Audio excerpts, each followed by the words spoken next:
folks have expressed some interest in a deeper dive into the air prune boxes that we're working with this season.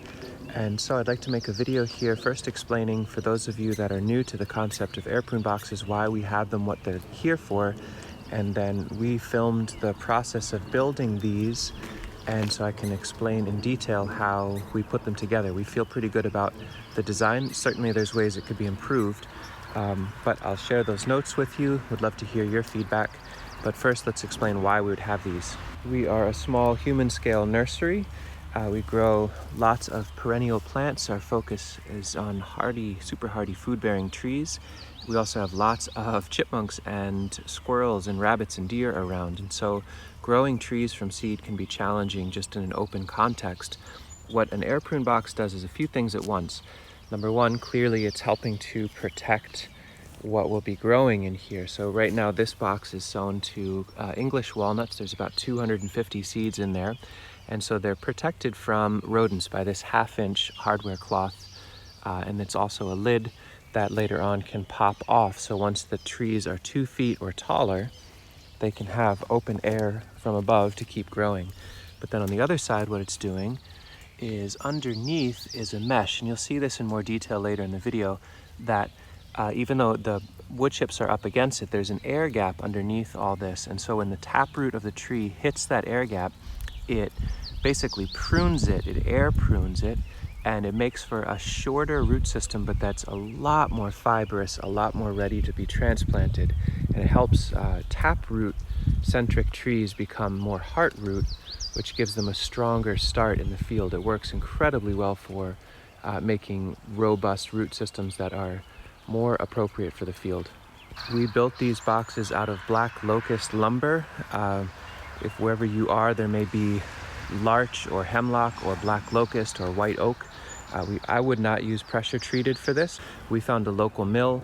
This is like second grade lumber that they had. It was a few $100s for enough lumber to do this project.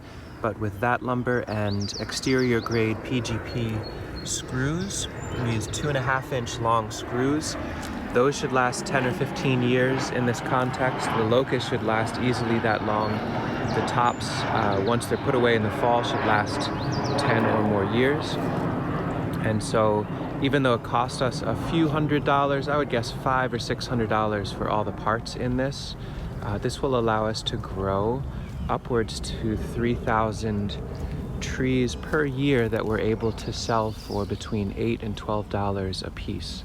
So it is very worthwhile from a financial standpoint, and extremely worthwhile from the ability to grow so many trees in such a limited space. This area was a lawn not too long ago, about 2 weeks ago, and this whole process from beginning to end was about a 3-day project. But for now, I'm going to pause here on explaining the context of all this, and we'll go into the step-by-step of how we put these together. I think you'll find that they're really straightforward. It's a very accessible, simple beginner carpentry sort of project if you have interest in this.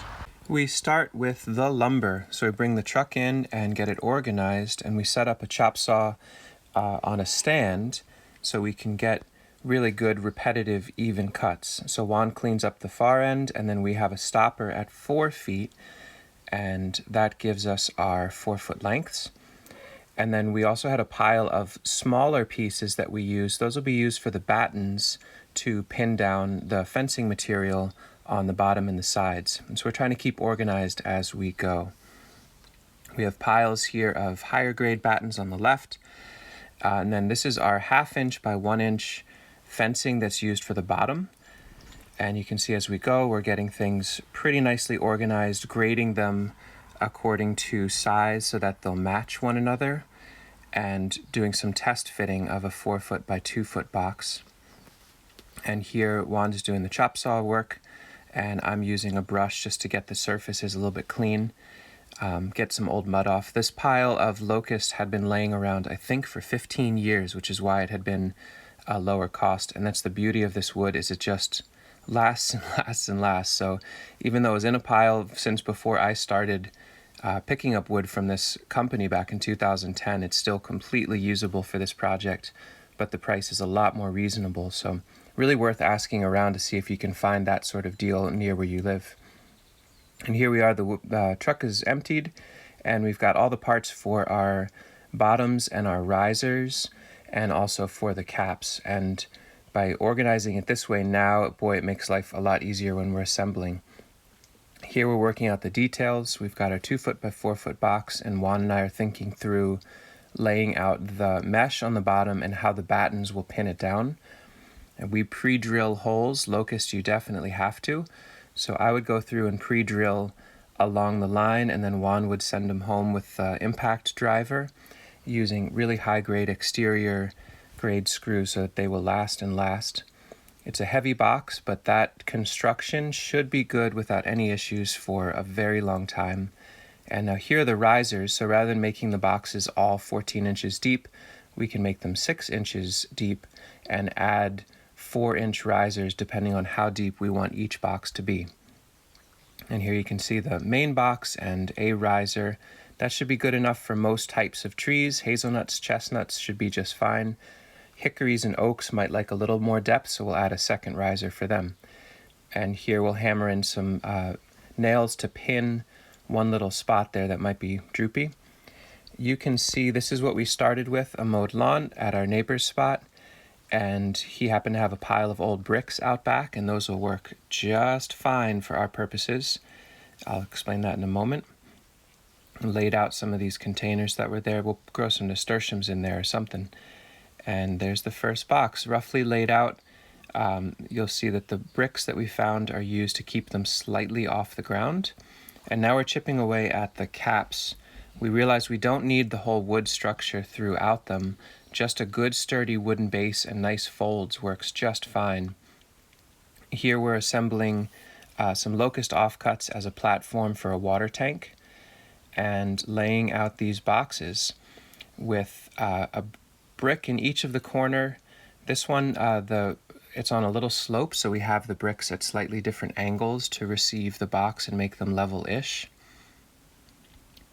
And here Juan is digging out a waterway that's right nearby where we're growing these air prune boxes, and that's going to give us like a cheap, quick way to fill the bottoms with fertility and moisture. So I'm flipping the sod upside down, and that will let us give, we're not going to use that for the entirety of the growing media, but that gives us probably 60% or so of the box can be rich bottomland muck soil, and then the top can be a mixture of compost from our chicken yard, a little bit of perlite, and a little bit of finished compost. It's a way to cheat, so to speak, but really get nice results. And here are more of those caps. It's just a riser with the metal mesh battened around. You can see here our friend Leo is helping Juan. We cut that to 12 foot 6 inches, and at 2 feet high, we're able to then take these locust battens, these little offcuts that are pre-drilled, and with 2 people it's a lot easier, but basically the batten will pin the mesh very, very soundly all the way around, so no critters can get underneath, and it also gives you the bonus of a simple handle that will let you pick up the cap and move it. And so the top is open. So far it seems like we actually don't need the very top. It's flimsy enough that if a critter were to try to climb it, it gets all wobbly, and it seems like they don't like to try to commit climbing on that. But we have little offcuts of metal mesh that we can lay over the top, and we have on some of them. We're testing whether or not that's critical, but 2 feet high and made based on the risers we already are generating for this project makes it a very simple additional layer to this process. And here Leo figured out a fun system for getting some of the caps up on the truck. It worked well enough. We'll move a few over at a time. We got a load of wood chips delivered. Somebody needed to drop them off from an arborist, so that'll help suppress the lawn in between the boxes. And so we're just using a nice shovel to spread that all throughout. We'll keep adding more chips and hay and mulch to knock back the grass as time allows. It's fine if the grass comes up a little here or there. It certainly won't be a threat for the actual growing boxes. And we'll get into more details on this later, but these are really fast 4 foot wide beds by X feet long that will also be used for nursery growing later. We don't use any screws for these. It's just 8-foot and 4-foot lengths and hoops to hold it all together. But that's for more of another video. Here, Juan is sorting English walnuts. You can see just how close we plant. They're probably about 2 inches between each other. Some are as close as 1 inch. And with really deep, rich, fertile soil, full sun and ample water and protection, and some red wigglers, they were nicely stowed away in the seed storage, so we're inviting them in for sure. But we have a lot of seeds and we're planting them close. Our goal is to get each tree to be roughly 2 to 3 feet tall by the fall so that they're comfortable for shipping. And at about this density, that works pretty nicely. You can see it's an incredible amount of potential food forest there. And we've got more boxes to fill. Here we have, another benefit of the riser being used for the cap is it's a very simple way. You can see we planted the seed, and then here Juan is just putting nice sifted compost to cover them. So rather than pushing each seed into the earth, we plant them on the surface and then bury them, and the riser makes it a really easy way to hold that. Here we've got some English walnuts and then a bunch of very large shagbark hickory. So many of those seeds to plant. These are dormant enough, they haven't differentiated which direction they want to grow, so we can simply pour them on one of these beds and plant out hundreds and hundreds and hundreds, almost as though it's a cover crop seed. These trees at this spacing should easily get to be 1 foot to 2 feet tall, maybe some as tall as 3 feet, especially if we keep up with watering needs. And here they're being spread out, and that is a box of seeds that may generate hundreds of trees that may last for hundreds of years and generate tremendous amounts of food each year. I think building even 1 or 2 of these would be worthwhile for folks that have, let's say, a ½ acre or an acre of landscape. Perhaps you might want to collect some seeds in the fall and in one box be able to plant out some cherry seeds you found at a local park and some serviceberry fruits that tasted particularly good, or a bunch of rotten mulberries. Maybe some seeds that you want to start for your annual garden. I mean, you might have chipmunks that dig up your sunflowers and your corn, so you can use part of this as a seed starting space that you can dig up. Really worthwhile considering having at least 1 in a landscape. If you have more acreage or you're thinking about starting to generate a livelihood, working with long-lived perennial systems like trees, I can't recommend these highly enough. I'd love to hear from folks some opinions about the design, what ways it could be improved, and let me know if you are building these. Maybe put some links in the description with photos to or video descriptions of your own implementation of air prune boxes. Thanks for watching.